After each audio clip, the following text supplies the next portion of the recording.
নীলা বর্ষা river queen park. আমরা কয়েকজন মিলে সারাদিন আজকে এই পার্কে ঘুরবো ইনশাল্লাহ।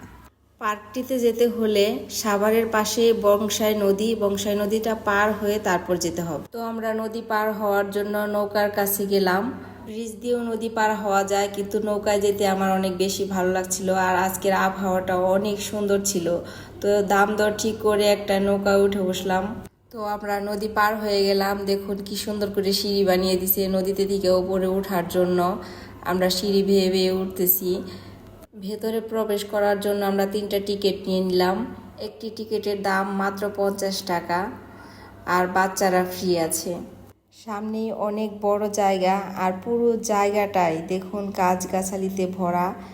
আর এই যে দেখতেছেন কত কিছুর প্রতিকৃতি বানিয়ে রাখছে, সম্ভবত এগুলোই ভিতরে আছে।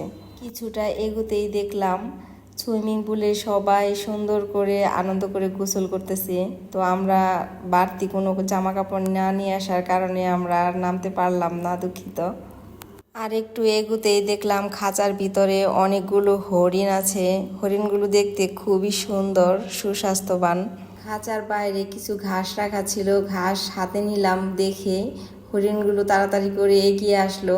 দেখুন কি সুন্দর করে হরিণগুলো ঘাস খাচ্ছে, পাতাগুলো খাচ্ছে, দেখে অনেক ভালো লাগতেছে। আর আমাদের সাথে তো যে বেবি ছিল, বাচ্চাটা অনেক আনন্দ করতেছে এবং খাওয়াইতেছে। আমরা অনেকক্ষণ ধরে হরিণকে খাওয়াইছি। আর এদিকে একটা খাঁচার মধ্যে ময়ূর রাখা ছিল। এখানে বাইরে লেখা ছিল বাইরের কোনো খাবার দেওয়া যাবে না। আরেকটা খাঁচাতে ছিল এই যে পাখি, এটাকে নাকি তিতির পাখি বলে, সাইনবোর্ডে লেখা ছিল। তাই আমি আসলে এই পাখিটার সাথে পরিচিত নই।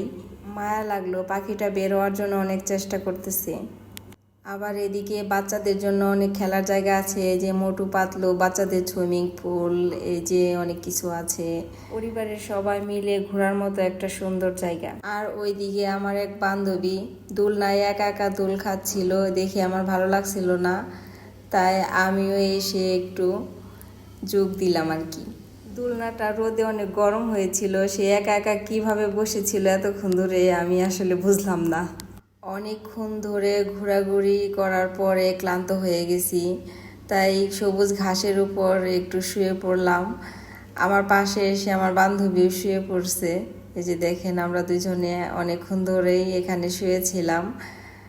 তো আমার সব থেকে ভালো লাগছিল এখানে শুয়ে থেকে। আজকের আবহাওয়াটা সত্যি অনেক সুন্দর ছিল, আর অনেক বাতাস ছিল। তো ঘোরাঘুরি শেষে এক ভাবিকে বললাম আমাকে কয়েকটা ছবি তুলে দিতে।